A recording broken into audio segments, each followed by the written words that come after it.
Everyone, आप सभी का मेरे YouTube channel research home science में एक बार फिर से स्वागत है। चलिए आज भी शुरू करते हैं एमसीक्यू क्वेश्चन। और अब से आपकी जो क्लास है वो डेली रेगुलर चला करेगी।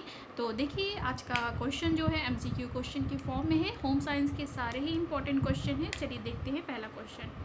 अमेरिकन शैली पुष्प सज्जा को और किस नाम से भी जाना जाता है? तो ये फ्लावर डेकोरेशन टॉपिक का है ये क्वेश्चन। ध्यान दीजिएगा, जो अमेरिकन शैली में अगर हम फ्लावर डेकोरेशन करते हैं तो इसे हम मिश्रित पुष्प सज्जा भी कहते हैं। इसे हम लोग मिश्रित पुष्प सज्जा भी कहते हैं। क्वेश्चन नंबर 2 देखिएगा। निम्न में से असत्य कथन को छांटिए। पासबुक प्रत्येक खातेदार को दी जाती है, ये सही बात है। जिसका भी बैंक में अकाउंट होगा उसे पासबुक दिया जाएगा। पासबुक बैंक व पोस्ट ऑफिस दोनों जगह दी जाती है, ये भी सही बात है। पासबुक पर खाता धारक का नाम होता है, ये भी स्टेटमेंट सही है। एक पासबुक खो जाने पर दोबारा नहीं दी जाती, तो ये वाला ऑप्शन गलत है। और यहाँ पे हमें असत्य कथन को ही छांटना है। आंसर यहाँ पे जो हमारा है वो होगा option number D. Next question देखिएगा। अनिवार्य बचत आवश्यक बचत है, अनिवार्य बचत आवश्यक है डैश।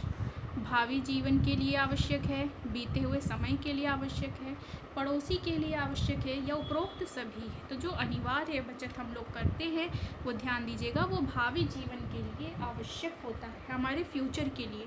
हम जो सेविंग करके रखेंगे वो हमारे फ्यूचर में हमारे ही काम आएगा। नेक्स्ट क्वेश्चन देखिएगा। किसान विकास पत्र डैश की योजना है। तो ये जो किसान विकास पत्र दिया जाता है ये बैंक, जीवन बीमा, डाकखाना या कोई नहीं। तो आंसर आपके सामने है, ये हमें डाकखाने से मिलता है किसान विकास पत्र। और राष्ट्रीय बचत पत्र भी हमें डाकखाने से ही प्राप्त होता है, और किसान विकास पत्र भी डाकखाना की ही एक योजना है। बैंक का बचत खाता बचत के लिए होता है। बैंक में हम लोग जो बचत खाता खोलते हैं, सेविंग अकाउंट खोलते हैं, वो हमारी सेविंग के लिए होता है। जबकि चालू खाता डैश, तो यहाँ ऑप्शन आपके सामने है व्यापारी के लिए, जीपीएफ के लिए, ईएमआई के लिए या बच्चों के लिए। तो जो चालू खाता होता है तो उसमें पैसे डालने निकालने की कोई सीमा निर्धारित नहीं होती, जबकि सेविंग अकाउंट में होती है। तो देखिए कोई भी व्यापारी है तो उसको अपने दुकान में अगर कस्टमर ज़्यादा आगे, कैश ज़्यादा हो गया है तो वो जाकर के बैंक पे जमा कर सकता है। उसे कहीं पे फिर पेमेंट करनी है, उसे पैसों की ज़रूरत हो तो वो व्यापारी जाकर के बैंक से निकाल सकता है। तो चालू खाता में ये छूट होती है कि दिन भर में आप कितने भी बार पैसे को जमा भी कर सकते हैं और निकाल भी सकते हैं। तो ये जनरली किसी गृहिणी को या साधारण व्यक्तियों को इतना ज़रूरत नहीं होती। ये जो चालू खाता है इसका प्रयोग सबसे ज़्यादा व्यापारियों के द्वारा ही किया जाता है। Next question. गृह अर्थव्यवस्था के दो मुख्य तत्व क्या है? तो गृह अर्थव्यवस्था के मुख्य तत्व हैं आय तथा व्यय। ठीक है, यहाँ है हानि लाभ, आय तथा व्यय, आय तथा बचत, पुरस्कार, रॉयल्टी। नहीं, गृह अर्थव्यवस्था की अगर बात की जाए तो पूरा जो घर की अर्थव्यवस्था है, फाइनेंशियल कंडीशन है, वो हमारी आय तथा व्यय के प्रकार पर ही निर्भर करता है। आंसर हो जाएगा option number B. Next question है, साधारण रूप से भोजन पर कितना प्रतिशत व्यय किया जाता है? तो साधारण रूप से देखिए, जब हम लोग बजट बनाते हैं तो मुख्य जो हमारे खर्चे होते हैं वो अलग, ईंधन के खर्चे, प्रकाश के खर्चे, और शिक्षा पर, मनोरंजन पर, स्वास्थ्य पर अलग अलग खर्चा होता है। तो सबके परिवार के अकॉर्डिंग, फाइनेंशियल सिचुएशन के अकॉर्डिंग सबके खर्चे अलग होते हैं। यहाँ साधारण रूप से जनरली कहा जाए तो भोजन के ऊपर कुल आय का 40 से 45% खर्च होता है। Next question. किसी परिवार के एक निश्चित अवधि के आय व्यय को डैश कहते हैं। किसी भी परिवार में जो एक निश्चित आय और व्यय हो रहा है उसका जो हम लेखा जोखा रखेंगे उसे हम लोग बजट कहते हैं। और इसी बजट के बाद अगर हम आय में से कुछ पैसे बचा ले रहे हैं तो वो बचत कहलाता है, लाभ नहीं, बचत कहलाता है, वो सेविंग। Next question. एंजल के नियम में क्या कमी थी? तो आपने देखा होगा जो एंजल का जो नियम बना हुआ है उसके जो कमियां भी पूछी जाती हैं। तो आपने अक्सर बचत शब्द देखा होगा कि एंजल के नियम में ये कमी थी कि उन्होंने बचत शब्द का कहीं पे जिक्र नहीं किया या उन्होंने किसी भी व्यक्ति को सेविंग के लिए मोटिवेट नहीं किया। लेकिन ध्यान दीजिएगा, एंजल के नियम में आवासीय व्यवस्था की भी कमी थी, प्रकाश की व्यवस्था की भी कमी थी, बचत की भी कमी थी। तो कहा जाए एंजल के नियम की कमी क्या थी? ये सारी चीज़ें। और कई चीज़ें ऐसी भी हैं कि जो इन्होंने परसेंटेज पे बताया है कि मध्यम वर्गीय परिवार, उच्च वर्गीय परिवार किसी भी चीज़ पे जितना प्रतिशत व्यय कर रहा है वो रियल लाइफ में उतना सुटेबल नहीं है। तो वो भी एक कमी थी इनके एंजल के नियम में। आंसर हो जाएगा सभी। नेक्स्ट क्वेश्चन, पारिवारिक बजट बनाने के सिद्धांत हैं। परिवार की कुल आय की जानकारी, पारिवारिक बचत के प्रावधान का सिद्धांत, भविष्य के लिए नियोजन संबंधी सिद्धांत या फिर उपरोक्त सभी। जब हम पारिवारिक बजट बनाएंगे तो परिवार को लेकर के ही चलेंगे। तो इसके सिद्धांत के अंतर्गत ये सारे प्रिंसिपल आते हैं कि जब भी हम बजट बनाएं तो हमें परिवार की कुल आय पता होनी चाहिए, परिवार के जो बचत है उसका भी प्रावधान होना चाहिए कि जितनी भी आय हो उसमें से कुछ न कुछ पैसा सेव जरूर करना चाहिए, और भविष्य के लिए भी नियोजन संबंधी सिद्धांत। भविष्य में जो भी प्लानिंग हो कि हम आगे चल करके घर बनवाना चाहते हैं या शिक्षा पर व्यय करना चाहते हैं या अच्छे तरीके से शादी विवाह में खर्च करना चाहते हैं, किसी फंक्शन में कार खरीदना चाहें, ज्वेलरी खरीदना चाहें, तो ये सब भविष्य के नियोजन के लिए भी सेविंग जरूरी है और इस सभी सिद्धांत इसमें लागू होते हैं। आंसर हो जाएगा उपरोक्त सभी। क्वेश्चन, बनावट का प्रकार है चिकना, रोएदार, स्पंजी, सभी। तो बनावट, किसी भी चीज़ की बनावट मतलब उसका स्पर्शीय गुण पूछा जा रहा है कि उसको छूने पे हमें कैसा पता चलेगा। तो ये सारे जो दिए हुए क्वालिटीज़ या कहा जाए विशेषताएं, ये बनावट की ही है। आंसर हो जाएगा सभी। जब किसी भी दक्षता का उपयोग सौंदर्य और आकर्षण उत्पन्न करने के लिए किया जाता है तो उसे कहते हैं।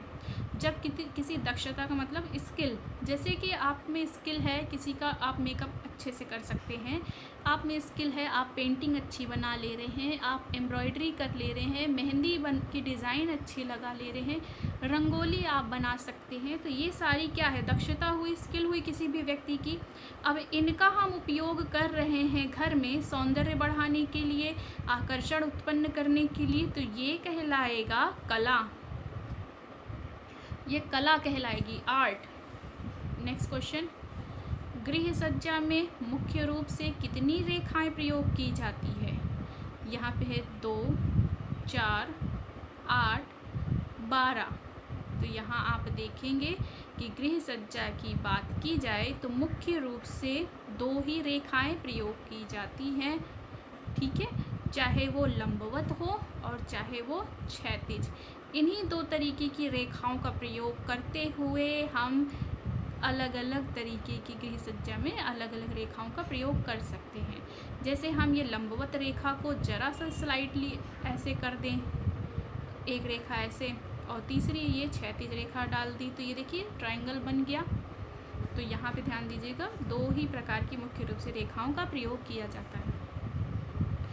देखिएगा, 2 खड़ी रेखाओं तथा 2 एक समान आड़ी रेखाओं के संयोजन से बनता है।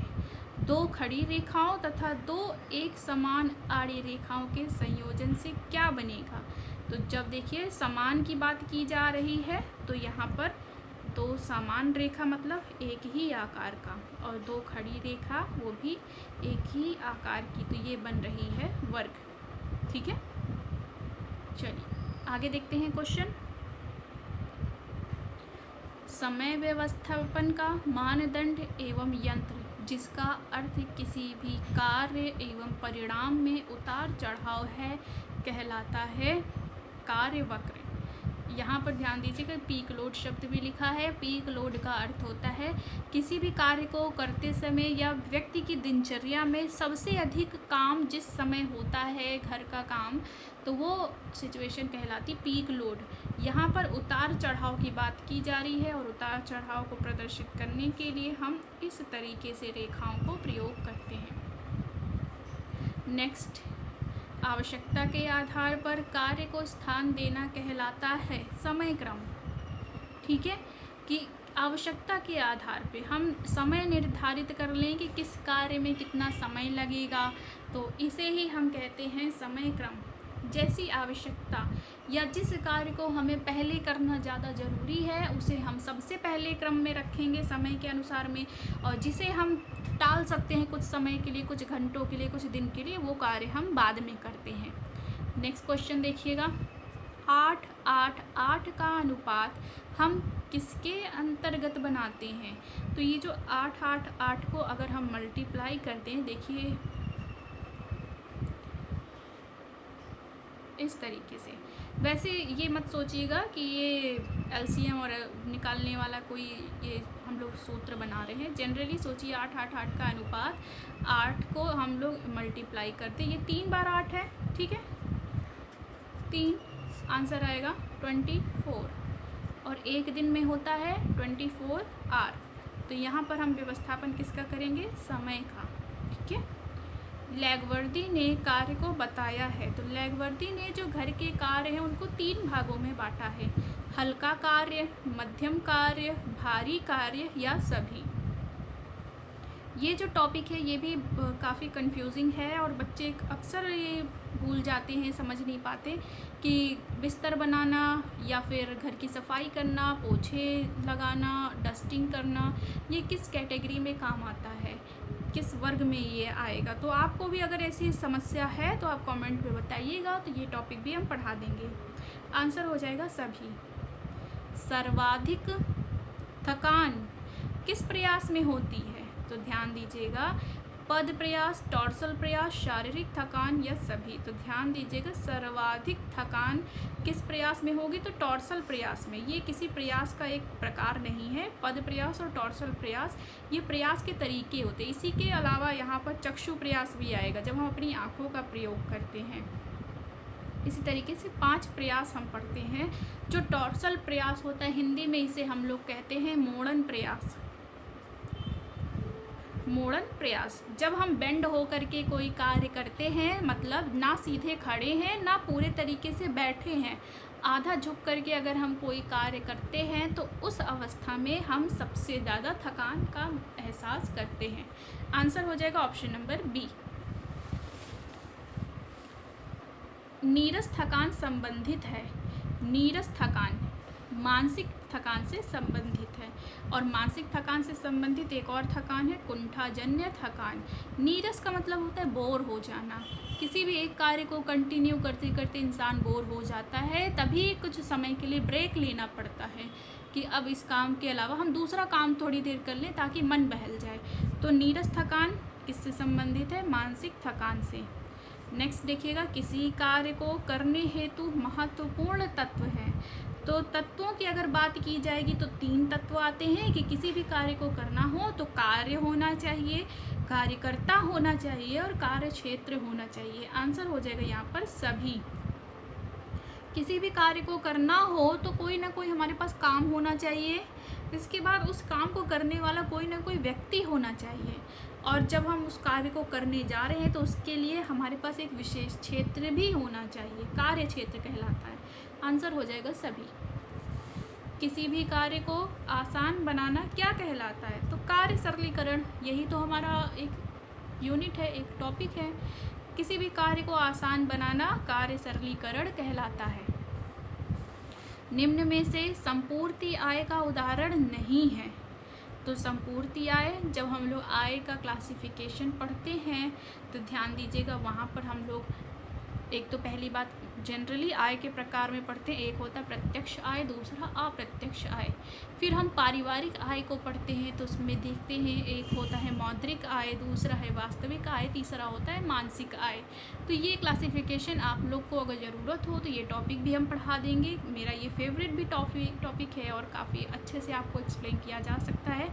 यहाँ पे संपूर्ति आय पूछा जा रहा है, ऐसी आय जो हमें मतलब इनकम कोई भी इस तरीके की जो हमें रेगुलर मिल रही है, ठीक है, चाहे मजदूरी के रूप में, चाहे हम शारीरिक श्रम कर रहे हैं उसके बदले में मानसिक श्रम कर रहे हैं, हमें मिल रही है कोई भी वेतन किसी भी निश्चित रूप से मिल रही है, लेकिन उससे हमारे घर का अगर गुजारा नहीं हो पा रहा है, पैसे कम पड़ रहे हैं, तो उस सिचुएशन में व्यक्ति अलग से भी कोई ना कोई काम करता है जिससे कि उसको अतिरिक्त आय की प्राप्ति हो सके।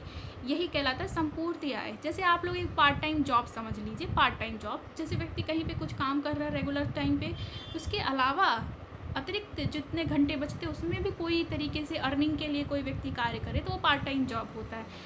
तो यहाँ पर पार्ट टाइम जॉब कहा जाए या संपूर्ति आय का उदाहरण नहीं है, तो यहाँ पे निःशुल्क शिक्षा प्राप्त करना ये संपूर्ति आय का प्रकार नहीं होता है। बाकी हम एक्स्ट्रा जो इनकम प्राप्त कर सकते हैं, अचार बना करके भी, ट्यूशन पढ़ा करके भी, सिलाई करके भी। ओके, आंसर हो जाएगा ऑप्शन डी। साहसी व्यक्ति को जोखिम उठाने के फलस्वरूप मिल सकता है। देखिए, साहसी व्यक्ति एंटरप्रेन्योर होता है जो बिजनेस करना चाहता है, ठीक है, उसे हम लोग साहसी व्यक्ति के रूप में इस शब्द में कहे तो परिभाषित करते हैं। उद्यमी भी कहा जाता है कहीं कहीं पे, आप देखेंगे। तो ये बिजनेस जो व्यक्ति करने वाले होते हैं उनको साहसी व्यक्ति कहा जाता है, जोखिम उठाने वाला व्यक्ति कहा जाता है, एंटरप्रेन्योर कहा जाता है, उद्यमी कहा जाता है। तो अगर कोई व्यक्ति इस तरीके का कार्य कर रहा है तो उसे अपने बिजनेस करने के फलस्वरूप लगान नहीं मिलेगा, ना किराया मिलेगा, ना रॉयल्टी, उसे मिलता है लाभ। आंसर हो जाएगा ऑप्शन नंबर डी। सेवानिवृत्ति के पश्चात कर्मचारियों को एक साथ जो धनराशि दी जाती है उसे हम कहते हैं, ध्यान दीजिएगा, आंसर यहाँ पर होगा ग्रेच्युटी। ठीक है, ग्रेच्युटी। जब सेवानिवृत्ति के पश्चात, ध्यान दीजिएगा, ये जो फंड का जो पैसा है ना, व्यक्ति किसी भी इंस्टीट्यूट में काम करते हुए कुछ निश्चित कहा जाए एक पड़ाव को पार कर लेता है तो उसका फंड का पैसा इकट्ठा होना शुरू हो जाता है। तो व्यक्ति अगर चाहे तो अपने कार्यकाल में भी फंड से पैसा ले सकता है, लेकिन ग्रेच्युटी से पैसा नहीं मिलता। ग्रेच्युटी से तभी पैसा मिलेगा जब व्यक्ति रिटायर हो जाएगा अपने कार्यों से। आंसर होगा यहाँ पे ग्रेच्युटी। लास्ट क्वेश्चन आज का, समय को अमानवीय संसाधन किसने कहा है? तो इसका आंसर आप लोग कमेंट में बताइएगा, क्योंकि ये बहुत ही इम्पोर्टेंट क्वेश्चन है ये वाला। अक्सर पूछा जाता है समय को अमानवीय संसाधन किसने कहा है? निमकॉफ ने कहा है, ऑकबर्न ने कहा है, गिलबर्ट ने कहा है, या निकिल एवं डॉर्सी ने? आप इसका आंसर कमेंट सेक्शन में बता दीजिएगा। आज के लिए इतना ही, फिर आपसे जल्दी ही मुलाकात होगी। अपना ख्याल रखिएगा। धन्यवाद।